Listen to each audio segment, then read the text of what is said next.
Halo semuanya, selamat datang di Podpan Podcast Pancasila.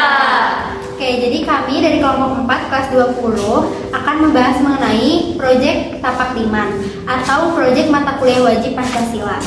Nah, sebelumnya perkenalkan, nama aku Inayah Kara Ariski dengan NIM 1632430. Dan di samping aku nih udah ada rekan-rekan yang bakal bantu menjawab pertanyaan-pertanyaan aku. Halo semuanya, kenalin nama aku Salome Atul dengan NIM 163-24048. Halo semuanya, perkenalkan nama aku Rahmadina Limurti dengan NIM 163-24078. Halo semuanya, perkenalkan nama aku Devina Lutfia Mitolukaiha dengan NIM 163-24066. Perkenalkan, nama saya Raja Rizkullah dari Fakultas Ilmu dan Teknologi Kebumian dengan NIM 163-24174. Nah, bagi yang belum tahu nih, Institut Teknologi Bandung, kita sebagai mahasiswa baru kali ini lagi ngejalanin mata kuliah wajib Pancasila sebelum USKM. Nah, salah satu tugas MKWP ini yaitu kita menjalani proyek pengabdian masyarakat. Nah, untuk apa sih kegiatan yang kita lakukan ini bakal dijawab sama rekan-rekan aku. Nah, untuk pertanyaan yang pertama nih, sejauh ini bisa diceritain gak sih kalian ini udah ngapain aja dan udah didapetin apa aja sih selama proyek ini? So far buat aku Kulpan seru sih. Kita jadi bisa kenalan sama teman-teman kelas, terus pembelajaran masih oke. Soalnya kita dapat alhamdulillahnya ya, dapat dosen sama asdos yang ramai. Terus kooperatif banget gitu. Setuju banget. Dan materi-materi di Kopan tuh nggak ada yang ngebosenin guys, serius. Seseru itu dan seinformatif itu. Aku nambah banyak banget wawasan terutama tentang kepancasilaan sih. Nah, selain itu, karena kita butuh buat ngerjain project, aku pribadi lebih kenal lingkungan sekitar, dan karena kita juga nyari data-data tentang lingkungan sekitar. Nah, ngomongin tentang proyek nih, kalian tuh dapetin topik apa sih kalau boleh tahu dan judulnya tuh apa? Nah, karena kita kelas 20, kita dapat topik tentang program kebersihan dan kesehatan lingkungan. Dan judul yang kita angkat adalah edukasi mengenai pentingnya kebersihan makanan yang dijual di desa saya. Oke, kenapa nih? Alasannya boleh tahu gak kenapa kalian ngambil judul ini? Kita ngambil judul ini karena salah satu rekan kelompok kita ada yang tinggal di daerah desa Sayang. Dan dia tuh melihat kondisi warung-warung makanan di desa Sayang itu sangat cocok buat dijadiin topik di proyek Pancasila kita kali ini. Terus di proyek kalian ini tuh udah apa aja sih kegiatannya, mau ngelakuin apa ke depannya? Jadi rencananya itu kita ada 2 kegiatan utama. Yang pertama, kita ada penyuluhan lewat poster. Jadi isi posternya itu infografis tentang kebersihan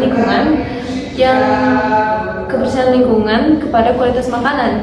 Dan juga kita bakal ngasih peralatan kebersihan bagi warung-warung yang sekiranya masih kurang memadai gitu fasilitas kebersihannya. Keren banget ya, bisa mengedukasi dan membantu masyarakat sekitar.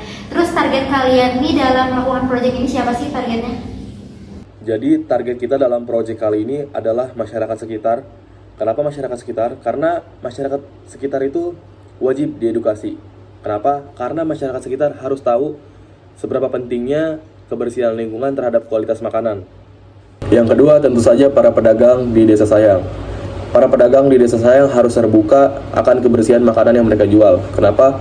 Ya tentu saja agar makanan mereka terhindar dari virus, bakteri, dan kuman lainnya. Agar masyarakat di Jatinangor, kalau bisa masyarakat di Indonesia lebih sehat dan tidak mudah terserang penyakit. Nah, kan tadi kalian mention nih mengenai poster. Boleh nggak sih ditunjukin posternya dan dijelasin apa aja sih isinya? Kebetulan banget guys. Tada! Posternya udah kita cetak dengan judul Cara Praktis Menjaga Kebersihan Makanan. Di awal-awal tuh ada definisi tentang kebersihan makanan. Dan sesuai dengan judulnya, cara praktis. Di sini tuh terdapat 4 cara yang menurut kami paling praktis untuk menjaga kebersihan makanan, terutama untuk pedagang ya. Nah, cara pertama tuh itu adalah dengan memasukkan semua sampah sisa makanan ke dalam tempat sampah yang tertutup. Kenapa sih tempat sampah yang tertutup itu penting banget? Karena itu bisa mencegah berkembang biaknya binatang-binatang seperti tikus, lalat, terus kecoa, binatang-binatang yang kemungkinan akan membawa bakteri, virus, dan penyakit. Kita kan nggak mau ya binatang-binatang kayak gitu ada di sekitar tempat makan kita. Kemudian yang kedua, buang sampah secara berkala. Jangan sampai sampah itu menumpuk karena dapat mengundang lalat, tikus, serangga yang berpotensi membawa penyakit. Dan yang ketiga, jangan lupa kalian cuci tangan dengan sabun dan air mengalir sebelum atau sudah mengolah makanan. Dan gimana sih cara mencuci tangan dengan baik dan benar? Berikut videonya. 6 langkah cuci tangan. Basahi kedua tangan terlebih dahulu dan gunakan sabun secukupnya. Ratakan sabun dengan menggosok kedua telapak tangan. Gosok kedua punggung tangan secara bergantian. Gosok sela-sela jari tangan. Gosok bagian dalam jari dengan posisi jari tangan saling mengunci. Gosok dan putar ibu jari bergantian. Gosok memutar ujung jari tangan secara bergantian. Bilas dengan air mengalir. Keringkan dengan tisu atau handuk. Kemudian matikan keran dengan tisu atau handuk yang sudah digunakan. Lakukan langkah-langkah mencuci tangan selama 40-60 detik jika menggunakan air dan 20 hingga 30 detik jika menggunakan hand sanitizer. Ini kata dokter tentang cara mencuci tangan. Dan yang terakhir yaitu selalu membersihkan alat makan dan memasak. Dan serta simpan di tempat yang tertutup untuk menghindari terkena dari debu dan polusi.